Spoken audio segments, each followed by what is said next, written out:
Welcome back to another episode of Simon Says. So previously we talked about political compass as well as budget 2023, which is basically what we want to discuss in this particular podcast. So what was interesting is that prior to us recording budget 2023, we alluded that Malaysia Madani was reaching 100 days. So we really want to see that what is the performance of our Prime Minister, the 10th Prime Minister, in his formation of Malaysia Madani. So, but Simon, maybe you could just explain to our guests and our audience, what it means by 100 days. What is the significance? Because it's not constitutional to have 100 days, but yet it has that significance in assessing a government's performance.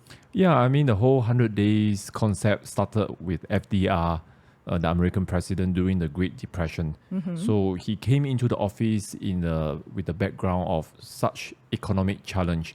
So he laid out a very, very comprehensive plan. And, so he kind of announced to the whole country, I will have a report in 100 days time. So that kind of capture on, and a lot of other administrations starts to do the same. So there isn't anything official, but the media, the political watcher, they're always saying, look, 100 days, let's look at the approval rate, let's look at how people respond. Mm-hmm. And so that's what's happening with all the media and governmental commentator right now. Right, that's interesting because today we have our special artificial guest that is coming on board to explain to us what they think of Malaysia Madani in their first 100 days. So let's welcome former YB, KJ, and also Shahril Hamdan. Dalam konteks perpaduan kerajaan Madani ni, 100 hari ni baru saja kita lepas. Sekarang di hari yang kita rekod ini. Sebenarnya pada pandangan saya lah KJ, 100 hari pertama ni sebenarnya pada 30-40 hari pertama tu, orang masih lagi mempersoalkan sama ada stabil atau tidak kerajaan. Jadi mungkin dalam kes kali ini sedikit unik lah bagi pandangan saya. Dia bukan sangat tengok polisi apa yang nak dibuat ataupun nak diumumkan, tapi lebih kepada menyesuaikan diri dengan kejutan politik yang berlaku setelah pembentukan kerajaan ini. Yang kita sedia maklum mengandungi parti-parti yang selama ni bergaduh. Saya nampak 100 hari pertama mana-mana kerajaan mesti diletakkan dalam konteks pembentukan kerajaan tersebut. Semua kerajaan berbeza. Ambil contoh saya, 100 hari pertama saya sebagai Menteri Kesihatan, tak cakap soal kestabilan politik, cakap soal COVID. Saya dilantik sebagai Menteri Kesihatan dan ada expectation dan harapan bahawa saya dapat selesaikan masalah ataupun krisis COVID dalam tempoh masa 100 hari. We weren't talking about political stability, tetapi kita melihat kepada macam mana saya nak mengurus krisis pandemik COVID-19. Dalam konteks kerajaan perpaduan, kerajaan PMX kita melihat bahawa permulaan ini adalah yang pertama, seperti mana yang Shahril sebutkan tadi, adalah will this government last? Ya, mana-mana saya pergi pun, saya pergi ke Singapura, saya pergi ke forum-forum di peringkat antarabangsa dan sebagainya, soalan yang saya paling kerap ditanya adalah will this government last? Saya tak pasti, Shahril, do you agree? Agree, memang banyak soalan tu, banyak berkisar di situ. Tapi dalam konteks stability ni, kalau itulah menjadi salah satu kayu ukur 100 hari pertama PMX ni, saya kira berjaya lah. Kalau dari segi stability, saya rasa PMX telah berjaya. On that score for 100 days, saya nampak kestabilan politik memang ujian itu lulus. Saya berani kata sehingga ujian PRN, ujian PRN, walaupun PRN itu tidak akan mengubah pembentukan parlimen, tetapi ia boleh membawa kepada gegaran ataupun turbulence dalam sistem politik itu. Tetapi buat masa ni, for now, saya nampak stability is there, dan rakyat pun menerima pembentukan kerajaan. Yeah, so it's interesting because the very, very first thing that comes into the mind of all Malaysians are the fact that will this government last? Mm-hmm. And that is the very question that KJ and also Shahril Hamdan were answering. So what do you think of Malaysians' perspective towards this government? Because do you think that they have actually lowered the bar they have mellowed down their expectation because of what happened in the Sheraton move? Yeah, I mean, we have to take the formation of this new government in context of what has happened in the last 2 or 3 years and how we changed the prime minister so many times. So definitely with Sheraton at the backdrop, I think people are kind of, even the sovereign Argon was kind of alluding to the fact that I am hoping to see the completion of the whole cycle. So I would say generally there is no mood for change of government, no matter what PAS wants to say, no matter what Bersatu wants to say. Nobody is in the mood to change government. And for that, I think I totally agree with KJ and Shahril that you know, all the eyes are on whether Anwar can do it. And he was like inviting a vote of no confidence very, very quickly, remember? Yep. And that was strategic, but it worked because all his unity government partners play the game. And I mean, my own observation is that the East Malaysian bloc are extremely happy with the arrangement because there seems to be some decentralization in favor of them.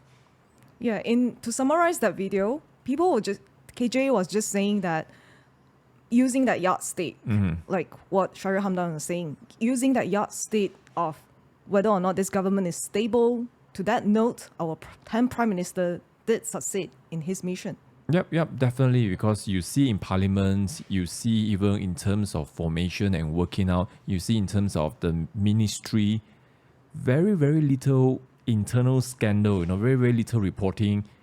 XYZ is unhappy, that kind of thing, which was quite prevalent in the months leading up to Sheraton. Hardly anything. There wasn't anything that the government is doing. Now there are some noises, and those are maybe more from the liberal, progressive Pakatan Harapan traditional voters, and they are more like complaining there's not enough reform. Yep. So yeah, we talk about reform in our Budget 2023 episode. So do you think that because of that sort of expectation, perhaps our 10th Prime Ministers have pandered to, like the expectation of the unity government, maybe more for the stability of his own political career rather than really for the reformation of the country? I think it's fair to say the reformation agenda has taken a back seat. And I think it's understandable. I would say it's understandable, but not necessarily something that the more reform-minded supporter of Pakatan Harapan will be looking forward to. In fact, even KJ was saying that in the entire podcast, I think it's quite interesting. You can go and have a look. And he said that because of the unity government, nobody has to follow their manifesto anymore. Yeah. Just throw away. So that's true. In practicality, Anwar doesn't need to follow Pakatan's manifesto because this is not a Pakatan Harapan's government. So on that basis, I would say yes, he is operating within the arrangement, within the agreement, and you have to satisfy Barisan Nasional, you have to satisfy GPS. So you think his hands are tied? Hands are tied is one thing, but I mean, to put it in a more positive manner, he is operating within the agree framework. So that's why even when we were kind of mentioning not quite enough reform, we talked about Atta, Hati, Sakit, remember? And we just Sakit Hati, sorry. And we're just saying, look, it's understandable why he's doing what he's doing right now. But could he do that for 2 years? I'm not so sure, because one of the things about reform-minded voters will be, they may not vote against you, but they will just not show up. Yeah, I mean, if you look at this, because KJ alluded that when we look at this 100 days assessment, we have to look at it objectively from the standpoint of what is the concept of this formation. Yep. Because it is a unity government. Yes, we agree. Yep. Totally agree. But the thing is, does it look to you that PH government is becoming more alike to their counterpart, UMNO counterpart? Because former UMNO guys, they were saying that they were actually giving him quite good praises. I don't view that as a negative thing, because that's the reality of consensus type of governance. You have to compromise. So I wouldn't be surprised at all when people say, look, this government looks a bit more like Barisan Nasional, it looks a bit more like GPS, and it should be because all these are major partner. So it's like if you have a merger of 3 different entity, all the culture and criteria, strength and weakness were all coming. Yep. So based on that, I don't think they are wrong. Interesting. So let's invite our guest again to come Virtual on board. guest. Yes, to come on board and just really explain the part where they think about the budget 2023, and they talk about a very interesting concept which we'll see in that video. Saya nampak terlalu awal untuk kita buat rumusan, tetapi untuk analisa 100 hari saya melihat bahawa kerajaan melalui kementerian-kementerian banyak telah melaksanakan dasar-dasar yang sudah pun berjalan, work in progress. Tak ada apa yang baru sangat ke macam mana? Ada beberapa langkah-langkah yang baru sudah pasti. Kalau kita melihat konsep Madani itu sendiri adalah baru, tetapi ini lebih kepada falsafah, kepada pendekatan, kepada satu dasar reformasi. So that's new as far as the government slogan is concerned. Kita melihat program Payung Rahmah, saya nampak ini adalah sebenarnya satu kesinambungan. Fokus kepada golongan B40 ini sebenarnya telah bermula pada zaman Datuk Seri Najib, ya. Dan kalau kita B40 tengok tu sendiri pun konsep definisi itu pun datang daripada zaman Datuk Najib. Dan kalau kita tengok menu Rahmah, walaupun bagus dan saya suka nama Rahmah sebab nama mak saya, tetapi kita melihat ada juga dulu dalam bentuk menu Satu Malaysia.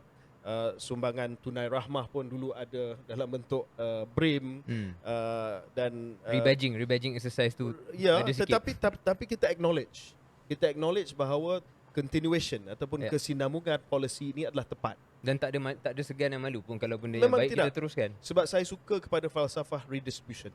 Saya suka kepada falsafah pengagihan semula daripada yang ada, daripada yang kaya kepada mereka yang susah. Dan ini adalah pendekatan yang telah diteruskan oleh PMX. Walaupun kesinambungan, tapi I think we should praise. Kita harus puji apa yang telah pun saya nampak terlalu. Well, in short, KJ, he said he praised the concept of redistribution of wealth. Basically, he agreed that what our Prime Minister did in terms of taxing the rich to help the poor, he felt that it is a right move. So what do you think about this whole concept of redistribution of wealth? Because it looks like we are moving closer to becoming a welfare state.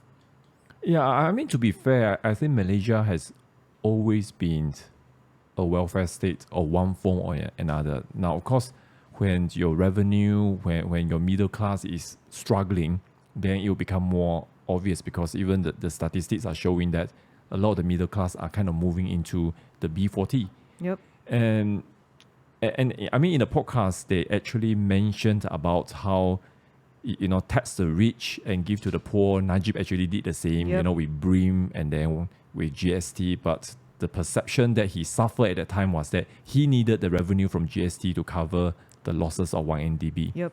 So that was kind of Pakatan's bullet in 2018 general election. So maybe not.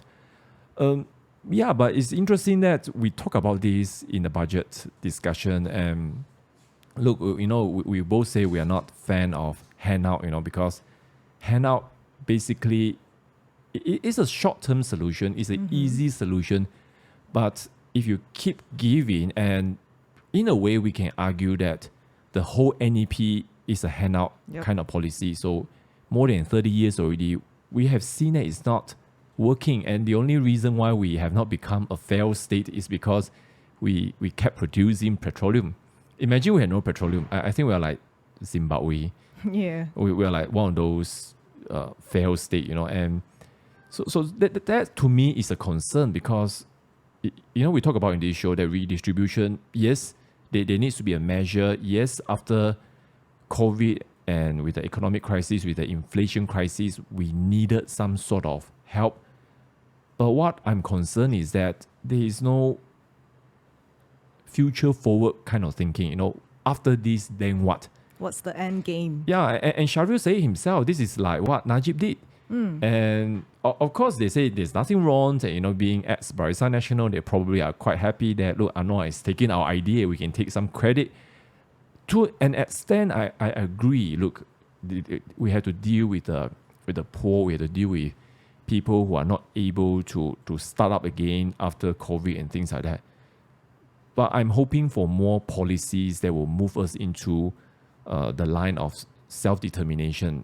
More policies that encourages people to do business, to create wealth. And we're not seeing that, and that's why I remember we say the budget looks so much like Zafrul's budget, which is very similar. I mean, they have some initiative, but I don't feel like it is giving enough incentive to people to start businesses. Maybe not yet. So year one budget like this, still acceptable to me.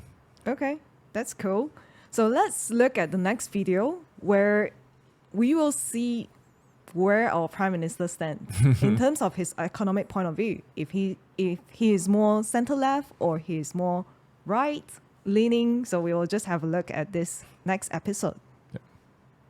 Kalau saya nak letakkan falsafah ekonomi kerajaan ini dalam spektrum ideologi politik, saya melihat bajet ini, belanjawan ini menunjukkan bahawa kerajaan, at least PMX lah, dia adalah left of center, ya. Dan kita sounds melihat like us, right? Sounds a bit like us. Bit like us. Dan left of center kalau kita melihat luxury item tax, kita melihat dari segi cukai pendapatan, dia punya range telah pun dinaikkan untuk mereka yang berpendapatan lebih tinggi. Maknanya more progressive income tax sekarang ni. Mereka yang berpendapatan tinggi dibayar cukai yang lebih besar dari segi percentage daripada mereka yang berpendapatan sederhana. Ini progresif lah, center left. So saya melihat bahawa mungkin PMX nak wujudkan redistribution ini dulu sebelum GST diperkenalkan. Kalau tidak ada usaha untuk tax the rich and help the poor first, dan terus bantai GST, mungkin ini akan ada kesan yang serius terhadap Interesting. I think KJ is probably secretly listening to our podcast. You mean the budget one? Dream. Just our dream. So hopefully we'll get to invite them one day. So, but let's go back to our last episode on political compass. Yep. So KJ was talking about our Prime Minister being more center left in terms of his economic. So center left is really leaning to the left on the left-right political spectrum. But it is slightly closer to the center. So, but what do we really mean by that? Because does that mean that most of the economic policies are more focused on social reform, social injustice, social equality, or what do you think? Yeah, I mean, if you go back to our political compass episodes, they use left and right more for economic. Then the social one, they use libertarian and authoritarian. But of course, I think, I'm trying to interpret what KJ was saying. I think when he said left center, probably he was referring more in terms of economic. But of course, you can't really separate economic from social welfare. They are kind of together. But another word that he used was progressive. Yep. So we were talking about, if a Malaysian today, or in this case, these are respected, experienced politicians, when they say progressive, what do they mean? Yeah, I mean, even the slogan of Malaysia Madani is forming a progressive Malaysia. Now, of course, in a general sense, progressive means we are advancing, we are improving. But I think in political realm, the progressive basically is more of the liberal progressive that we are seeing in Europe. So we're seeing in Labour, for example, in Australia and New Zealand and UK. Those would be the traditional Democrat. Democrat today, of course, in US, I don't know you want to call them progressive. They are more leftist, Marxist, which is even more extreme. But I think that's where I think your comment is correct. It's not just economic, because there is some social element also. You look at what's happening in Parliament, elimination of death penalty. And you know, in the political compass, they say, look, death penalty is one of the surest criteria for authoritarian. So do you reckon that they are promoting more of, well, like humanitarian sort of values, like certain moral values? Yeah, I think so. You know, there is a bit of tendency, but the challenge, of course, in Malaysia is you still have the Malay majority. You know, are they going to able to accept, you know, we say that the Western type of liberalism, which is very difficult. I mean, look at the LGBT, the gay show, hoo-ha that just happened a few days ago. Nga Komin came out, criticized the show, and he got all the attack from other people. But I think he's just being sensible because of the composition of the people, the Malay majority. So that's why I think, you know, even when we want to use the word progressive, they probably mean more economic progressive, which is actually left, which is actually, I believe, big government, which is going to be the next topic of our discussion. So I think that's where they're coming from. I mean, time will tell, you know, how much Anwar Ibrahim's government is in favor of free economy, or they are going back to what, you know, his predecessor Najib, Badawi, Mahathir have done, because they have always been very much welfare-centered administration. Yeah. I think that will be very interesting, because in the next episode, we are really going to discuss what's the differences between big and small government. And also we will look into the concept whereby, is our Prime Minister really for decentralization of federal power? So I think our audience can tune in to the next episode and really just see what we are talking about, this big and small government, and which one is actually something that Malaysia can aspire to go into. So that's it for this episode. Okay, bye-bye. Bye-bye. See you.